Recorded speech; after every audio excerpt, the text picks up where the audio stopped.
جو لوگ اللہ پر ایمان لائیں، کہیں کہ ہمارا رب اللہ ہے، پھر اس پر جم جائیں، ان پر فرشتوں کا نزول ہوتا ہے۔ نہ کوئی غم کرو نہ خوف، خوشیاں مناؤ جنت کی جس کا تم سے وعدہ کیا گیا تھا۔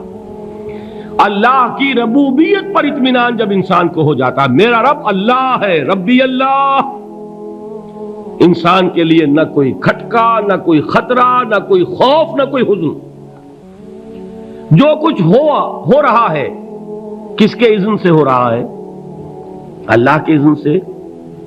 اللہ کے اذن کے بغیر پتہ تک نہیں ہلتا۔ یہ کوئی اندھا بہرا مادہ نہیں ہے جس سے مجھے کوئی خوف ہو۔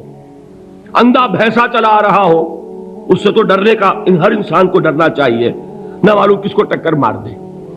لیکن نہیں، اس کائنات کو چلانے والا ایک سمیع و بصیر خدا ہے، وہ جو میرا دوست ہے، میرا ولی ہے۔ اللہ ولی الذین آمنوا یخرجہم من الظلمات الی النور۔ اللہ اہل ایمان کا ولی ہے، ساتھی ہے، پشت پناہ ہے، مددگار ہے، حمایتی ہے۔ بتائیے جسے یقین ہو جائے کہ اللہ میرا مددگار، اللہ میرا محافظ، اللہ میرا پشت پناہ، اللہ میرا حمایتی، اس کے لیے کوئی خوف ہوگا؟ اس سے کوئی ڈر ہوگا؟ میں مثال دیا کرتا ہوں ایک بہت سادہ، پنجاب کے دیہات کی۔ تو بڑا چودھری ہے اور کوئی غریب کسان ہے۔ اس غریب کسان کے جانوروں کو ہر وقت اندیشہ ہوگا چوری کا، کوئی میری بھینس کھول کر نہ لے جائے، کوئی میرا بیل کھول کر نہ لے جائے۔ لیکن جس کے بارے میں یہ سب کو معلوم ہو کہ وہ جو بڑا چودھری ہے وہ اس کا دوست ہے، اس کی بچیا کو کوئی خوف ہوگا؟ اس کی بھینس پر کوئی ہاتھ ڈالے گا؟ اسے کوئی اندیشہ ہوگا؟ نہیں۔ کیوں؟ کہ وہ بڑا چودھری، بڑا اس کا یہاں کا سردار، جاگیردار، سب کو معلوم ہے وہ میرا دوست ہے، کوئی میرے خلاف اقدام نہیں کر سکتا۔ اس دنیا میں یہ چھوٹی سی بات اگر آپ کے دلی اطمینان اور سکون کا باعث بن سکتی ہے تو ذرا تصور کیجئے۔ میں لفظ تصور استعمال کروں گا صرف اس لیے کہ اس کا ہم جس کو کہتے ہیں ادراک اور شعور کر نہیں سکتے، اگر کے ساتھ کر سکتے۔ اگر یقین ہو کہ اللہ میرا مددگار اور یقین ہو کہ اللہ ہر آن میرے ساتھ ہے، پھر کوئی خوف؟ کس کا خوف؟ کوئی شے اللہ سے بالاتر ہے؟ کوئی قوت اس سے زیادہ طاقتور ہے؟ کوئی اس کے ارادے کو بدلنے والا ہے؟ کوئی اس کی مشیت کے آڑے آنے والا ہے؟ یہی بات ہے جو حضور نے فرمائی۔ یہ ایمان کا حاصل ہے لب لباب، کہ دیکھو اچھی طرح اس بات کو ذہن نشین کر لو، اگر تمام انسان مل کر تمہیں کوئی نقصان پہنچانا چاہے نہیں پہنچا سکتے، مگر جو کچھ اللہ نے لکھ دیا ہو، اور تمام انسان مل کر تمہیں کوئی نفع پہنچانا چاہیں نہیں پہنچا سکتے، مگر وہ شے جو اللہ نے طے کر دی ہو۔ آپ پھر میں کہوں گا ذرا طاری کیجئے، اسے فرض کیجئے، اسے سوچئے۔ اگر اس حدیث پر ہمارا دل ٹھکا ہوا ہو تو کسی سے ڈر ہوگا؟ یہ مجھے نقصان نہ پہنچا دے، یہ میری رپورٹ خراب نہ کر دے، یہ میری انکریمنٹ نہ رکوا دے، یہ میرا یہ نہ بگاڑ دے، یہ میرا یہ نقصان نہ پہنچا دے۔ اس کا ڈر، اس کا ڈر، اس کا خوف، اس کی خوشامد، اس کے لیے جا کر طرح طرح سے اپنی عزت نفس کو ذلیل کروانا اس کے سامنے، یہ سب کچھ کیوں کرتا ہے انسان؟ جب سمجھتا ہے کہ اس کے ہاتھ میں میرا کوئی نفع ہے، اس کے ہاتھ میں میرے لیے کوئی ضرر ہے، یہ مجھے کوئی گزن پہنچا سکتا ہے، یہ مجھے کوئی نقصان پہنچا سکتا ہے، یہ میرا کوئی کام بنا سکتا ہے، یہ میری کوئی ضرورت پوری کر سکتا ہے، اسی کا نام شرک ہے۔ جہاں آپ نے یہ سمجھا کہ غیر اللہ کے اندر کوئی طاقت موجود ہے، وہی شرک ہے۔ بتوں سے تجھ کو امیدیں، خدا سے نومیدی، مجھے بتا تو صحیح اور کافری کیا ہے؟ شرک تو یہ ہے۔ جس پر بھی تمہیں یہ خیال ہے، کلمہ ہے یہ کلمہ سوم، لا حول ولا قوت الا باللہ، ذرا اس پر دل کو کبھی اگر آپ تصور کریں، پھر فرض کریں، دل ٹھک جائے اس پر، کوئی طاقت نہیں۔ یہی بات تھی جو شیخ عبد القادر جیلانی رحمۃ اللہ علیہ نے اپنی وصیت میں اپنے بچے سے کہی. 11ویں دینے والے ہیں، لیکن حضرت شیخ عبد القادر جیلانی کی وصیت اور تعلیمات کو کتنے لوگ ہیں کہ جانتے ہو؟ یہ جن مقامات تک پہنچے ہیں وہ کس چیز کی بدولت پہنچے؟ انہوں نے جو پیغام دیا وہ کیا تھا؟ اے میرے بچے، جس طریقے سے قرآن مجید میں حضرت لقمان کی نصیحتیں جو ہے نقل کر دی گئی ہیں، میں یہ عرض کروں گا بالفرض اگر قرآن حضرت عبد القادر جیلانی کے بعد نازل ہوا ہوتا تو شیخ عبد القادر کی یہ نصیحتیں بھی قرآن میں درج ہوتی. اتنی اونچی نصیحتیں ہیں. اے میرے بچے، اس حقیقت کو ذہن نشین کر لے، لا فاعل فی الحقیقت ولا مؤثر الا اللہ. اس کائنات میں نہ کوئی فاعل حقیقی ہے نہ مؤثر حقیقی ہے سوائے اللہ کے. کسی شے میں کوئی تاثیر نہیں اگر اللہ نہ چاہے. آگ جلا نہیں سکتی اگر اللہ نہ چاہے. پانی ڈبو نہیں سکتا اگر اللہ نہ چاہے. زہر ہلاک نہیں کر سکتا اگر اللہ نہ چاہے. کوئی چیز فائدہ نہیں پہنچا سکتی اگر اللہ نہ چاہے. تو در در پہ کیوں سر جھکاتے ہو؟ در در پر کیوں جبیں سائی کرتے ہو؟ سب کے سامنے کیوں ہاتھ پھیلاتے ہو؟ ایک اللہ سے مانگو. ایک اللہ کے سامنے زمین پر اپنی جبین رکھو.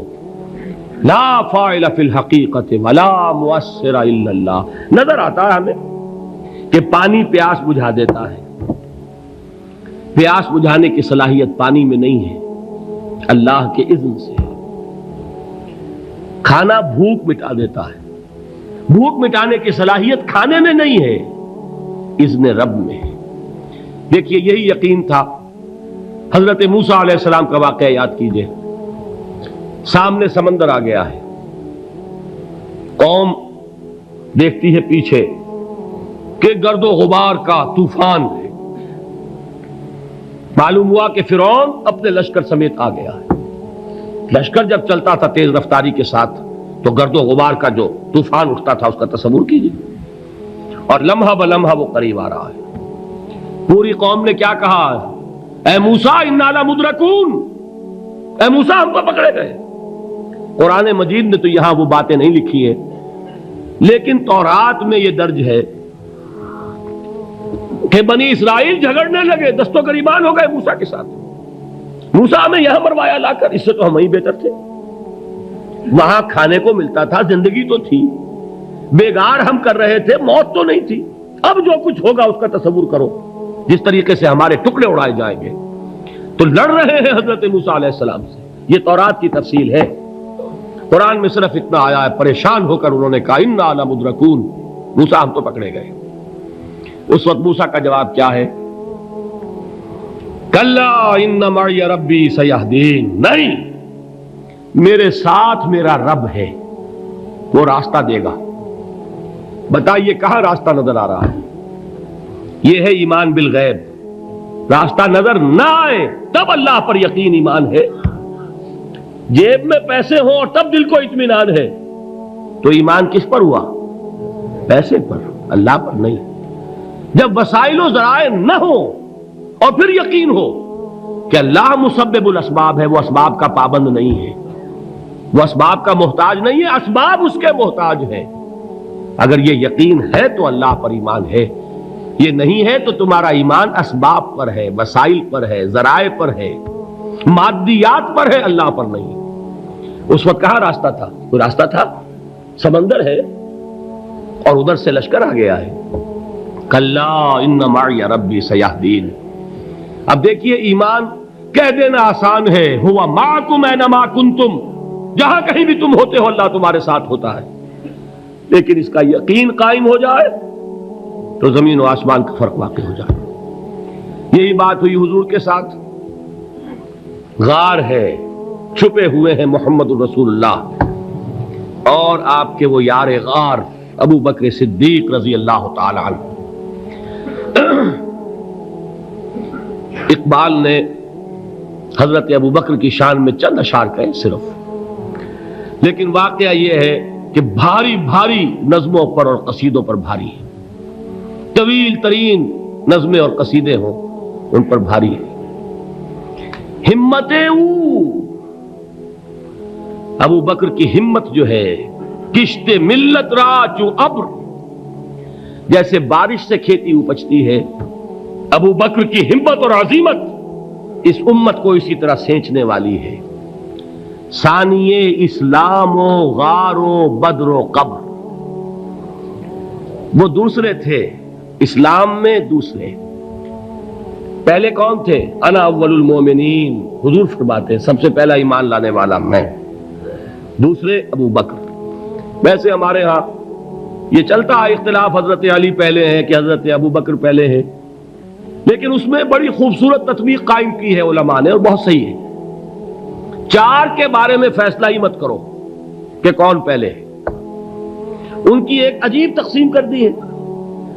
آزاد مردوں میں، بالغ مردوں میں سب سے پہلے ابو بکر، بچوں میں سب سے پہلے علی، خواتین میں سب سے پہلے خدیجہ، اور غلاموں میں سب سے پہلے زید ابن حارثہ۔ بڑی پیاری تقسیم ہے، یہ چاروں ہی پہلے ہیں، ہر ایک کے لیے اولیت ہے۔ اور واقعہ یہ ہے کہ اگر زمانی اعتبار سے تعین ہوگا تو پہلے خدیجۃ الکبریٰ آئیں گی رضی اللہ تعالی عنہ، کسی اور سے بات کرنے کی نوبت بعد میں آ سکتی ہے، پہلے تو اہلیہ محترمہ سے بات ہوئی، آتے ہی پہلی وحی ہوئی ہے، ابھی تبلیغ کا حکم نہیں تھا، کس کو بتایا واقعہ؟ ابھی اپنی نبوت کی تبلیغ کا تو حکم ہی نہیں آیا، واقعہ کس کا ہے؟ وہ خدیجہ کا ہے۔ جب کہا ہے کہ خشیت علی نفسی، مجھے اپنی جان کا اندیشہ ہے، تو کیا جواب دیا خدیجہ نے رضی اللہ تعالی عنہا؟ وہ صدیقۃ الکبریٰ ہے، صدیقات جو ہے خواتین ان میں چوٹی پر خدیجۃ الکبریٰ ہے رضی اللہ تعالی عنہا، اور صدیق جو مرد ہیں ان میں صدیق اکبر ہے ابو بکر صدیق رضی اللہ تعالی عنہ، لیکن صدیقات میں چوٹی پر۔ جب حضور نے فرمایا خشیت علی نفسی، کیا فرمایا؟ کیا عرض کیا؟ کیسے تسلی دی؟ نہیں نہیں، اللہ آپ کو ضائع نہیں کرے گا، آپ غریبوں کے ہمدرد ہیں، آپ مساکین کے تکالیف رفع کرنے والے ہیں، آپ بیواؤں کی سرپرستی کرتے ہیں، آپ مسافروں کی خدمت کرتے ہیں، اللہ آپ کو ضائع نہیں کرے گا۔ یہ یقین ہے اس خاتون کے اندر۔ خیر وہ ایک علیحدہ بات ہو جائے گی۔ میرے دل پر حضرت خدیجہ رضی اللہ تعالی عنہ کی شخصیت کا بڑا گہرا نقش ہے، جو وہ کوئی اور ہی وقت اور موقع ہوا تو بیان ہوگا۔ بہرحال اقبال نے ایک مصرے میں جو چار اولیتیں جمع کر دی ہیں، ہمت او کشت امت را چو ابر، ثانی اسلام و غار و بدر و قبر۔ اسلام میں حضور کے بعد پہلے کون؟ ابو بکر۔ غار میں حضور کے ساتھ کون؟ ابو بکر۔ بدر کی رات اللہ کا رسول سربسجود وہ جھاڑ، وہ گھاس پھوس کی جو جھوپڑی بنائی گئی تھی، اور وہاں تلوار ننگی لے کر پہرا دینے والا کون؟ ابو بکر۔ اور اس حجرہ عائشہ میں محمد کے بعد سب سے پہلے دفن ہونے والا کون؟ ابو بکر رضی اللہ تعالی عنہ صلی اللہ علیہ وسلم۔ وہ جو معاملہ میں سنا رہا تھا غار ثور کا، حضرت ابو بکر بھی حضور کے خیال سے لرز گئے ہیں۔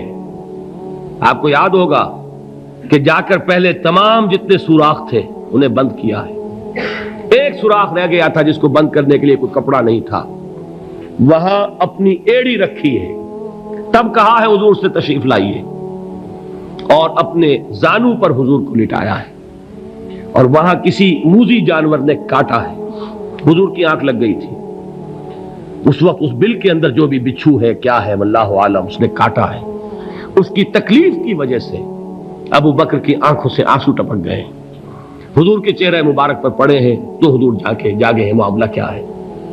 ایڑی نہیں ہٹائی وہاں سے، مبادا وہ جانور وہاں سے نکل کر محمد الرسول اللہ کو کوئی گزن پہنچا دے، ابو بکر کی ایڑی ہے، جس طرح چاہے کھا لے، ختم کر دے، جان نکل جائے تب کوئی آنچ آئے محمد پر تو آئے، لیکن جیتے جی نہیں۔ وہ ہے ابو بکر حضور کے خیال سے۔ اس وقت حضور نے پھر اپنا لعاب دہن لگایا ہے، اور اس سے پھر آپ کی تکلیف ختم ہوئی۔ جیسے خیبر میں حضرت علی کی آنکھ دکھ رہی تھی، اس کو جو شفا حاصل ہوئی ہے وہ بھی حضور کے لعاب دہن سے ہوئی۔ تو بہرحال اس وقت انہوں نے کہا ہے کہ اے نبی یا رسول اللہ، اگر اس وقت ان میں سے کسی نے غیر ارادی طور پر بھی اپنے قدموں کی طرف جھانک لیا تو پکڑے جائیں گے۔ کیا جواب تھا اللہ کے رسول کا؟ لا تحزن ان اللہ معنا، اللہ ہمارے ساتھ ہے، کیوں گھبراتے ہو ابو بکر؟ یہ ہے ایمان باللہ، میرا مالک اللہ، میرا رازق اللہ، میرا محافظ اللہ، میرا مددگار اللہ، میرا پشت پناہ اللہ، میرا دوست اللہ۔ یہ دوستی ہے اللہ کی جو لب لباب ہے، حاصل ہے ایمان کا، اسی کا نام ولایت ہے۔ اولیاء اللہ کے سروں پر سینگ نہیں ہوتے، جس کے دل میں ایمان راسخ ہو چکا ہو وہی اللہ کا ولی ہے، جسے اللہ پر یقین ہو چکا ہے وہی اللہ کا ولی ہے، جسے یقین ہے اللہ میرے ساتھ ہے، میرا مددگار، میرا پشت پناہ، میرا ساتھی، میرا دوست، میرا محبوب، میرا محب۔ اللہ اہل ایمان سے محبت کرتا ہے۔ واللہ یحب الصادقین، ان اللہ یحب الذین یقاتلون فی سبیلہ صفا کانہم بنیان مرصوص۔ اللہ محبت کرنے والا، اہل ایمان محبوب، اور اہل ایمان محبت کرنے والے اللہ محبوب۔ والذین آمنوا اشد حبا للہ۔ آپ تصور کیجئے جسے یہ رشتہ ایمان یا رشتہ ولایت حاصل ہو جائے، الا ان اولیاء اللہ لا خوف